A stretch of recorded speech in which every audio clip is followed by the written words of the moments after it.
I'm just trying to make the best. Me, Illmatic was the greatest album I ever heard in my life. So to me, it's like Illmatic, and the other one is Cannibal Ox, Cold Vein.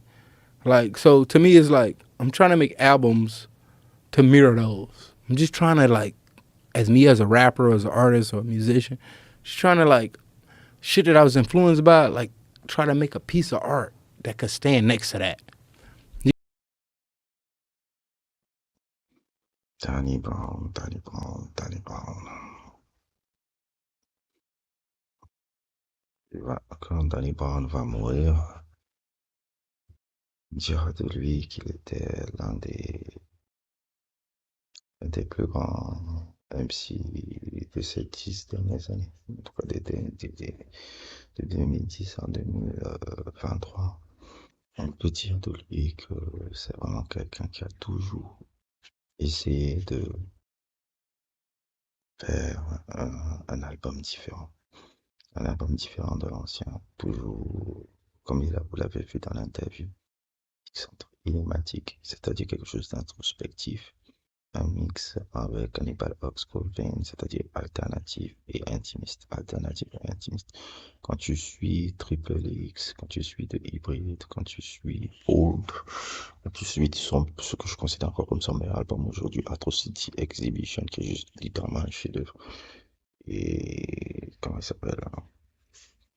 You know what I'm saying? Et ce dernier, la 40, qui est un peu la suite de Triple X, parce que Triple X, ça voulait signifier un peu 10-10-10 dans 30 ans. 40, c'est pour signifier un peu comme il a atteint la quarantaine, quarantaine. Et son parcours, son parcours montre quelqu'un qui a eu une intégrité artistique incroyable, incroyable, incroyable.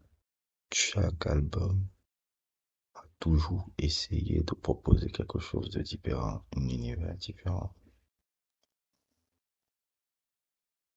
son différent, perspectives différentes.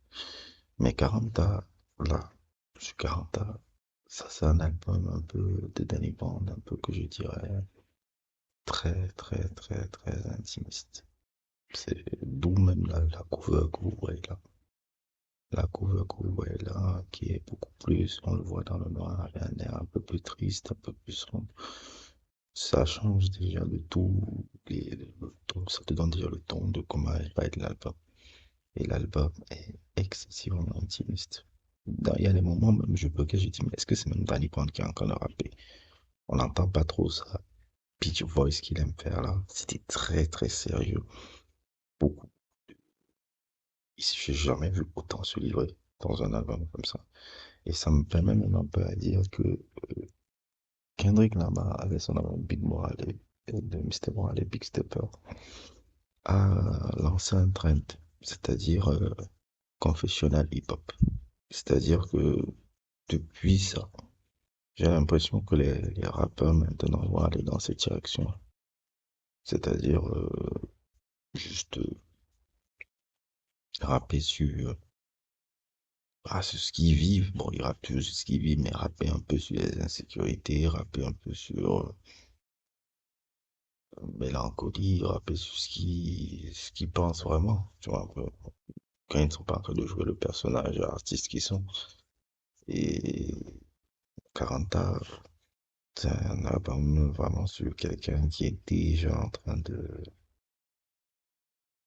qui se pose des questions un peu avec la quarantaine, un peu qu'est-ce qui reste pour moi, qu'est-ce que je dois faire.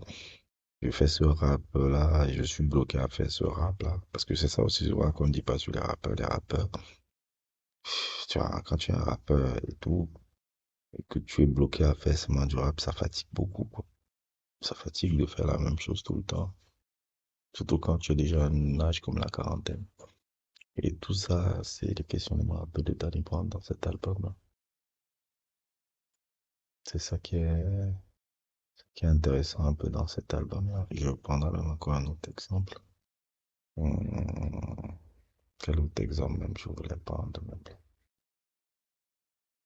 Je me rappelle plus, j'ai oublié.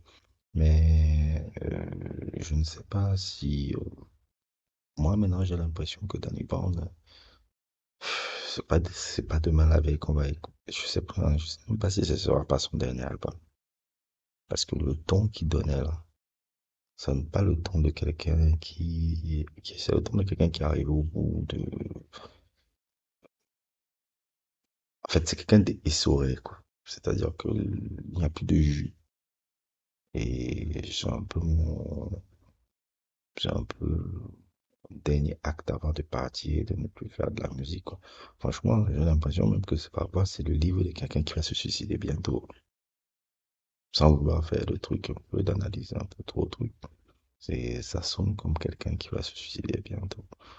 Donc, c'est ça qui a toujours été parallèle un peu avec la carrière de Danny Brown, c'est toujours de jouer avec ces deux personnages-là. Quelque chose de sérieux, quelque chose de alternatif. Quelque chose d'alternatif et comédique. Mais là, pour l'instant, il a été excessivement sérieux du début de la fin.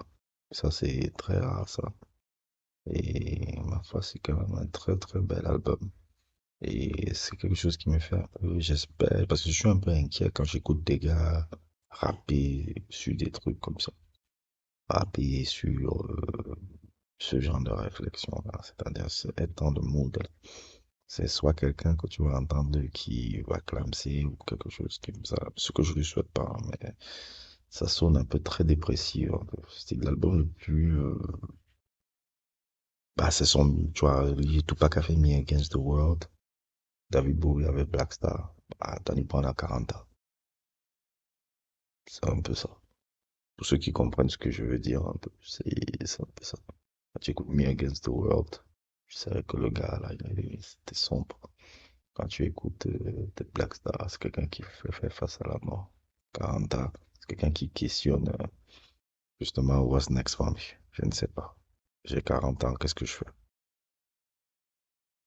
30 ans dans XXX, qui était un peu les 30 ans, qui était un peu l'album.